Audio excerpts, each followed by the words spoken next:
concept. Can I get your names first of all for the record? Sure. So I'm Michael Potter. Yeah.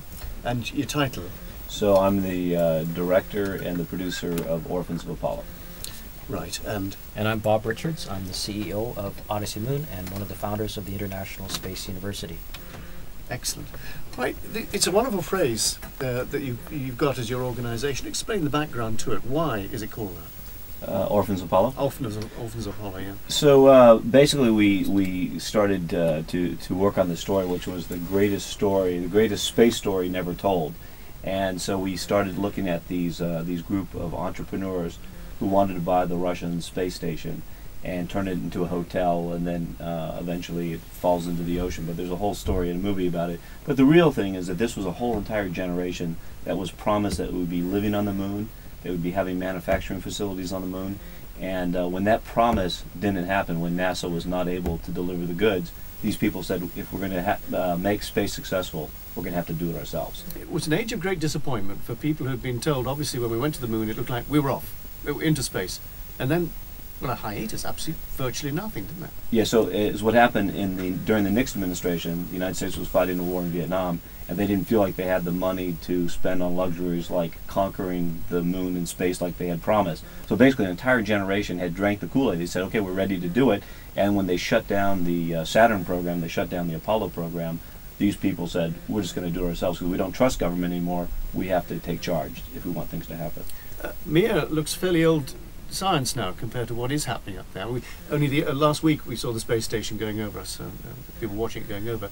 The space station, it's just had new things fitted to it as well. It's a lot more advanced than the Mir, wasn't it? Which was pretty old-fashioned. Well, the core module of the space station is essentially a Mir module. It's the core Russian module, and so in some ways it's really 70s technologies. But it works. It's sort of like a diesel truck. It keeps on working. Yeah, but where was the 2001 Space Odyssey? Where was the big wheel? Where were people walking about in restaurants? Where did that all go to? Well, I think that's now the burden of our generation. If we want that to happen, we shouldn't bet on governments to make that happen. We should bet on the vision and the entrepreneurism and people in our generation who really are passionate about getting off the planet or getting off the rock. The idea, of course, was to almost build a colony on the moon and then go from there. We've skipped over that. We're going to Mars now. Is that the right way to do it? Well, it's a big debate in the space community, and one of the big issues is, have we spent so much resources and attention just on the space station and just staying in orbit, and really should we be talking about expanding into the universe, planetary expansion? And so the debate will never end. But it's certainly it's certainly something that continues with a lot of enthusiasm, a lot of passion on both sides. There's lots of debates. Should we be spending that much money when we have so many problems on Earth? Well, yeah, that is a classic issue, which is that people say that while there's hunger in Africa, and while people are homeless, and while we could still work towards expanding literacy throughout the world, why should we be spending money in space? But I think we have to pick a number about in terms of the planet's gross domestic product, and say, look, we're going to spend 1% or 2%, and that's a part of planetary backup, because one day it's just a numbers game. If an asteroid or a comet hits the Earth, we need to have some backup. So we've got to find a way out in case something happens. But will we find it on Mars? It looks a pretty inhospitable place to me. It is a very treacherous and inhospitable place, but we have to start, as a species, we have to figure out, how are we going to do this? How are we going to, even if it takes 2 human lifetimes or 3 human lifetimes, how do we go about doing this in an orderly way and in a sustainable way? And that's the challenge. That's fine. Now your robot is on Mars. On Mars, because we have a company, CVI Optics. Right, one of our suppliers. One of your suppliers. Yeah, so some of the optics from the Isle of Man are actually on Mars now. Can I start asking you some questions? Absolutely. If I can turn to you, Bob Richards, the robot lander on Mars has performed a lot better, really, than it was built to do. It went on performing about twice as long, didn't it? It was a sensational success. Because it landed in the polar region of Mars, it wasn't expected to last past, let's say, 90 days on the Martian surface. Really in the Martian summer. But the mission was extended, and the LiDAR system that was built by Optech and MDA and funded by the Canadian Space Agency, and contained some optics from the Isle of Man, kept pace with the mission all the way along, right till the end when the sun started to set and the energies died, and we bid goodbye to Phoenix for the last time. The Manx company, CBI Optics, up in Onken. What did we learn that we didn't know before? Well, one of the things we discovered was the snow's falling on Mars. So that's a lovely it thing melts for Canadians. Before it gets Absolutely. To the ground, doesn't it? Well, at least in the summer it does. So there's no skiing. There's no. We didn't see off-piste. any accumulation, but we do know that that snow does accumulate, and frost in particular on the surface of Mars. What we learned was some of the interactions of the atmospheric characteristics of Mars between the polar and the equatorial regions. By studying the climates and the meteorology of another planet, we learn a lot more about Earth. And Mars is in an ice age. And here we are sitting Earth pristine between Mars and an ice age, and Venus on the other side, which is really in a runaway greenhouse effect. So by learning about these other planets, we can learn about what we have to do about Earth. So we've got a robot there, we've got a vehicle on Mars. The trick is, of course, getting, if we ever send anyone there, getting them back again.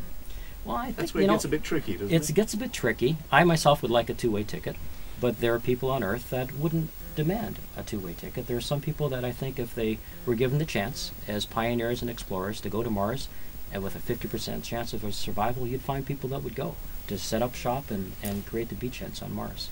And that will happen one day. But the moon itself, and we've been talking about, is it moon or Mars? Well, the answer really is it's both. The moon is a natural stepping stone towards Mars and other places in the solar system. But it's also an island.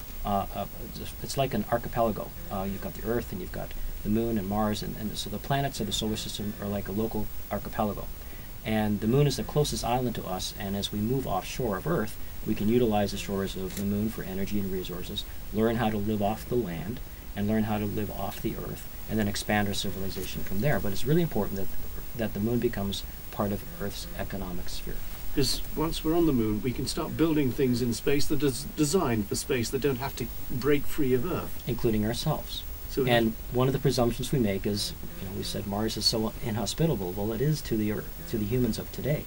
It may not be to the humans of tomorrow. You sound as if you're really looking forward to this future. Oh, absolutely. And, if you... Should we be looking forward to it all? I mean, we've just spoken of the possibility of asteroids hitting the Earth and us having to escape from it, but putting that to one side, should we be looking outside our planet? Well, it is a numbers game, and if you run the clock forward fast enough, you'll find that the Earth will, even if it dodges the bullet and does not get hit by an asteroid, the end game is their sun's going to explode. So you can't get away from the end of the Earth eventually. But by learning about space, maybe we'll detect that asteroid and be able to deflect it. And as we grow as a civilization, we'll also grow the planetary defenses we need to survive. So basically, I'm a first-time filmmaker. I've never made a film before. So when I started this project, I flew to Russia and I started interviewing people. That's how I kicked off this project. But if you think about the title "Orphans of Apollo," and the next and how we're betting that the solution for space is this next group of entrepreneurs. That's the tie-in with Odyssey Moon. That's the tie-in with the Google $30 million Google Lunar X Prize. Odyssey Moon is a Manx company, so there's a lot of space activities taking place. The movie Orphans of Apollo, I'm based in Los Angeles, but the movie we have not premiered the movie in Los Angeles. I just completed the movie, and I think it's relevant that we preview the movie here in the Isle of Man, because this is the latest and probably great place in terms of trying to get the next spark of space entrepreneurism. And I think also if you look at the International Institute of Space Commerce, all these pieces are like critical mass. These are all coming together all at the same time.